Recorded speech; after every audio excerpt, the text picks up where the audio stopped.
pada minggu ini juga akan melaksanakan bimbingan klasikal dengan tema Brave, berani lawan bullying, mengenali, mengatasi, dan mencegah. Oke, anak-anak.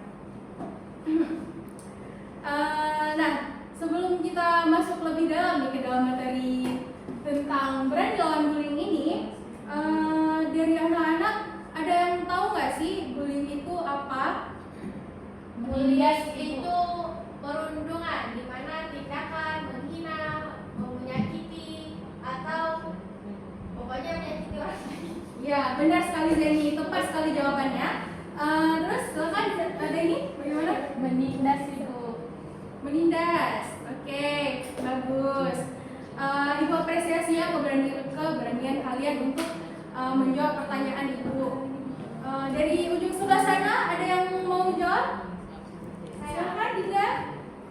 Bully itu tindakan yang nggak berbeda tuh yang dibilang sama Zeni tadi. Itu kayak kita ngejek teman kita atau menghina fisik teman kita ataupun kayak memojokkan teman kita, menurunkan ke teman kita, itu juga termasuk daripada bully. Dan bully juga mungkin tidak hanya di kehidupan nyata, ada juga bully yang dari HP, apa itu namanya? Cyberbullying.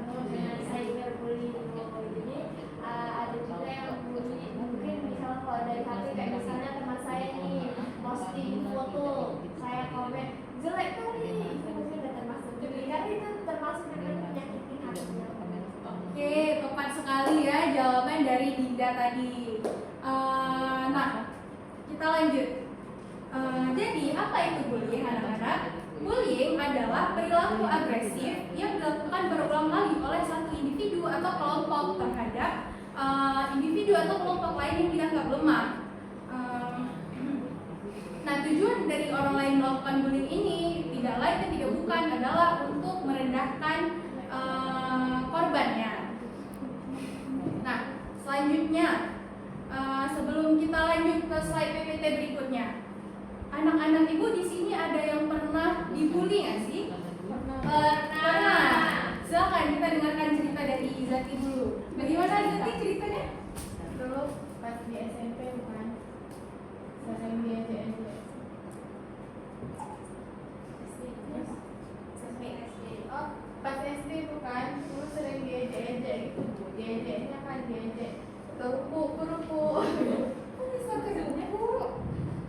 Nggak tahu, hari itu jadi jajan ke ruko, habis itu diajak ke ruko. Oh, jadi dipanggil ke ruko. Iya, dipanggil ke ruko. Jadi ke ruko. Pasti perasaan Zati pada saat itu sedih sekali ya. Sedih sekali Bu, mencoba melawan tapi dia tetap muncul Zati. Nah, oke Zati, Ibu harap semoga perasaan sedih Zati itu sudah sembuh ya, sudah sembuh lekang oleh waktu gitu. Oke, nah lanjut, kita akan masuk dengan materi jenis-jenis bullying. Nah, yang pertama itu ada bullying fisik. Bullying fisik ini dia lebih berfokus kepada perilaku memukul, mendorong, menendang, atau menyakiti fisik korban. Terus yang kedua, bullying verbal. Bullying verbal ini dia itu lebih ke mengejek, menghina, dan memberikan julukan-julukan seperti yang Zati ceritakan tadi. Apa Zati? Zati kerupuk ya katanya ya. Itu termasuknya ke bullying verbal ya. Itu tidak dibenarkan ya anak-anak, tidak boleh. Terus ada bullying sosial, yaitu dilakukan oleh sekelompok orang terhadap individu untuk mengucilkan, menyebar rumor atau menyebar hoax yang membuat harga diri dia itu tercemar sehingga pandangan orang lain ke dia itu berubah ya anak-anak. Dan terus yang keempat ada cyberbullying. Cyberbullying ini yaitu bullying yang dilakukan melalui media sosial atau platform online. Itu seperti komentar-komentar buruk, komentar-komentar mengejek. Pernah nggak sih lewat di TikTok kalian yang misalnya orang nyanyi tapi suaranya kurang bagus, terus orang komen sini kak aku hap pernah sih? Pernah. Kamu tapi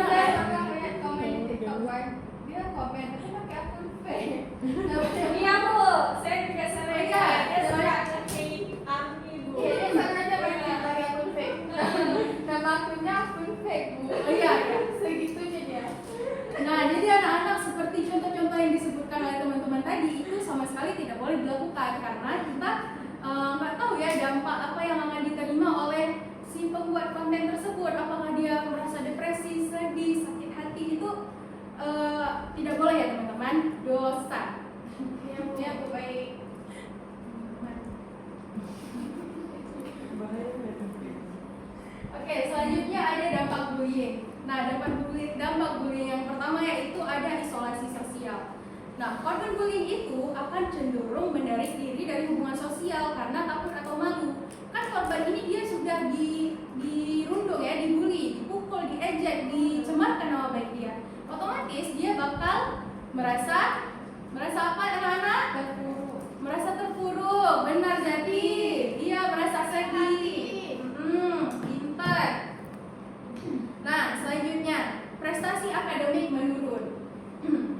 Korban bullying akan sering merasa terganggu dan sulit berkonsentrasi di kelas. Kenapa? Karena korban yang dibully oleh teman-temannya ini, oleh lingkungannya ini, yang diisolasi oleh lingkungannya ini, pikiran dia tuh bakal kacau. Ini aku bakal dipukul lagi nggak ya?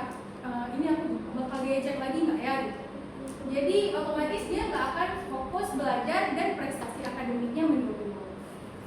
Nah, selanjutnya masalah psikologis. Korban bullying bisa saja mengalami masalah psikologis seperti kecemasan, depresi, atau penurunan kepercayaan diri. Terus ada masalah kesehatan fisik.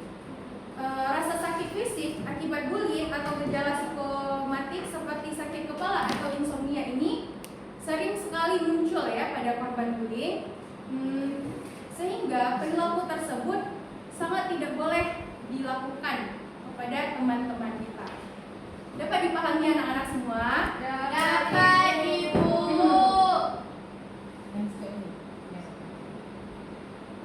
Nah, ada pun langkah-langkah pencegahan pembulian di lingkungan kita yang bisa kita lakukan. Yang pertama yaitu memberikan pendidikan tentang dampak bullying kepada siswa, guru, dan orang tua. Nah, bimbingan klasikal yang Ibu berikan kepada anak-anak pada siang hari ini itu adalah salah satu langkah pencegahan bullying ya anak-anak. Itu pencegahannya melalui pengetahuan dan pemahaman anak-anak semua. Terus yang paling penting yaitu mendorong nilai saling menghormati dan toleransi di lingkungan sekolah. Jadi anak-anak, kalau misalnya di dalam kelas kita ini ada misalnya orang dari budaya lain, warna kulitnya berbeda daripada warna kulit teman-teman semua, warna kulit anak-anak semua, itu tidak boleh kita isolasi dia, tidak boleh. Kita tidak boleh juga mengejek dia. Dapat dipahami anak-anak? Dapat, Ibu. Oke, sebelum kita lanjut ke tugas kelompok, apakah anak-anak Ibu mau bertanya? Ada yang ingin ditanyakan? Iya, ada sama. Mau, Ibu. Silakan, sini. Kok bisa saya pengen curhat? Boleh, Bu? Boleh. Curhat tentang apa? Dinda. Tentang dibully. Tentang dibully. Beda nggak mau maju. Boleh ya, misalnya korban, Sana ya. misalnya Zeni ingin curhat, misalnya Zeni itu dibully, Zeni boleh langsung Sana. datang ke ruang BK, Zeni boleh bertemu dengan ibu, boleh bertemu dengan guru BK lainnya. Nah, lanjut anak-anak, di sini ada satu kasus. Silakan, saya mau membacakan. Saya Bu. Saya Bu. Kita pilih bisa ya, bisa tadi di rumah. Kasih, Bu. Setengah-setengah. Jadi kasusnya itu adalah Randy adalah siswa baru yang pendiam dan sangat Randy adalah siswa baru yang pendiam dan sangat mahir dalam desain grafis. Di kelas ada geng bernama The Winners yang dipimpin oleh Dion. Dion sering mengejek gaya berpakaian Randy yang dianggap cupu. Suatu hari Dion diam-diam memotret Randy yang sedang makan sendirian di pojok kantin, lalu mengedit foto tersebut dengan tulisan ejekan yang kasar dan menyebarkan di grup WhatsApp kelas yang tidak ada gurunya. Anggota geng Dion, yaitu Maya dan Rio, ikut memberikan stiker tertawa dan komentar lucu yang memojokkan si Randy. Siswa lain di kelas melihat pesan tersebut. Ada yang merasa kasihan tapi takut menegur Dion karena dia ini anak populer. Ada yang hanya baca saja dan ada yang ikut tertawa meski tidak berkomentar. Nah, Randy yang melihat foto itu menjadi sangat malu, tidak mau keluar kelas saat istirahat dan mulai sering minta izin pulang dengan alasan sakit kepala. Oke, terima kasih Izati karena telah membantu Ibu membacakan kasus di depan. Nah, anak-anak, kasus di depan ini perlu kita selesaikan. Nah, tapi Ibu tidak memberikan kasus ini untuk diselesaikan oleh satu kelompok. Namun, Ibu akan membagikan bagian-bagian tertentu kepada kelompok masing-masing untuk diselesaikan. Nanti di akhir Ibu akan minta perwakilan dari kelompok 1, kelompok 2, kelompok 3 untuk membacakan hasil dari diskusi kelompok tadi. Dapat dipahami anak-anak? Dapat, Ibu. Oke, jadi kelompok ini kelompok 1 ya. Yang sebelah kiri Ibu ini adalah kelompok 1. Isinya Zeni sama Nabila. Baik, Ibu. Di sini kelompok 2 yaitu ada Nada, Wulan, Zati, dan Rahmadaini. Itu tugas kelompok, Bu ya? Iya. Iya, Ibu. Jangan Nada. Iya, Zati. Jadi dinilai. Dinda boleh izati bu. Iya, dinilai. Dinda tidak mempraktekkan. Dinda boleh izati bu. Itu saya jadi bully sama Dinda. Dibilang Jangan jati keropok. Iya, itu Rahmada ini yang ngomong. Ayo kita buat tugas Saya- ini. Saya- Jadi baca kembali narasi tadi kemarin sembunyi di grup kelas.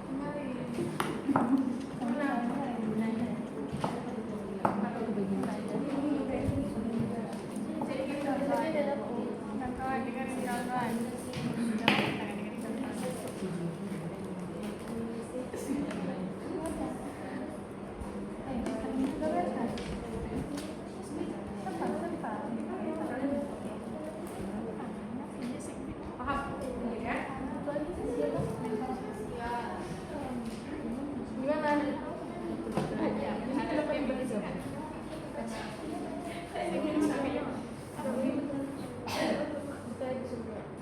Nanti kalian presentasi itu. Ya, kalian takutnya kerjaan saja, biar paham kan? Paham, Bu.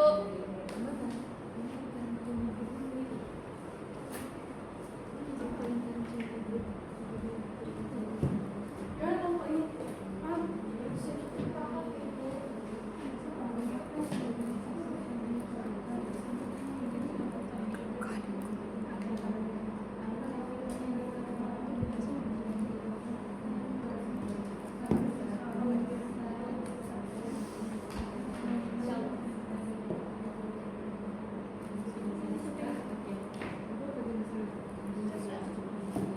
Gimana, udah siap?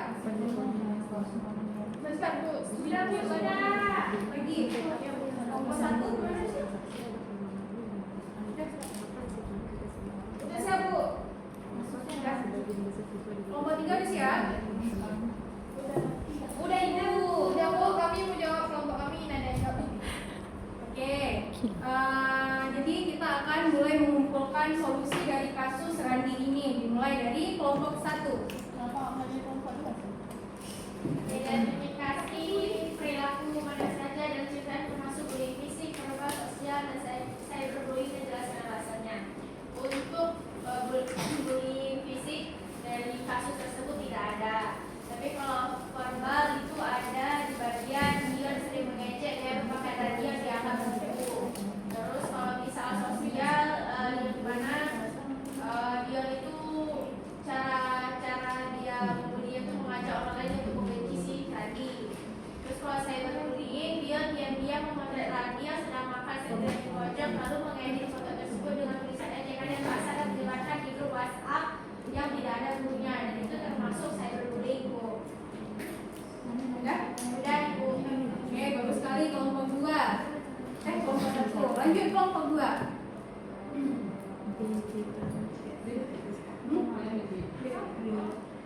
Jadi di lembar jawaban kami, terus saya di pertanyaan kami, saya mengapa sebagian besar siswa di UGM tersebut hanya menjadi penonton diam atau silent reader?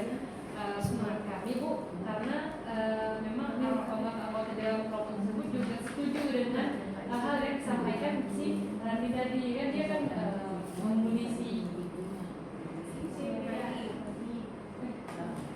Membuli siapa? dia ini kan membuli si Rani. Nah, jadi geng-geng anggota-anggota geng si Dion ini setuju atas pembulian yang disampaikan oleh si Dion. Nah, makanya mereka menjadi silent reader.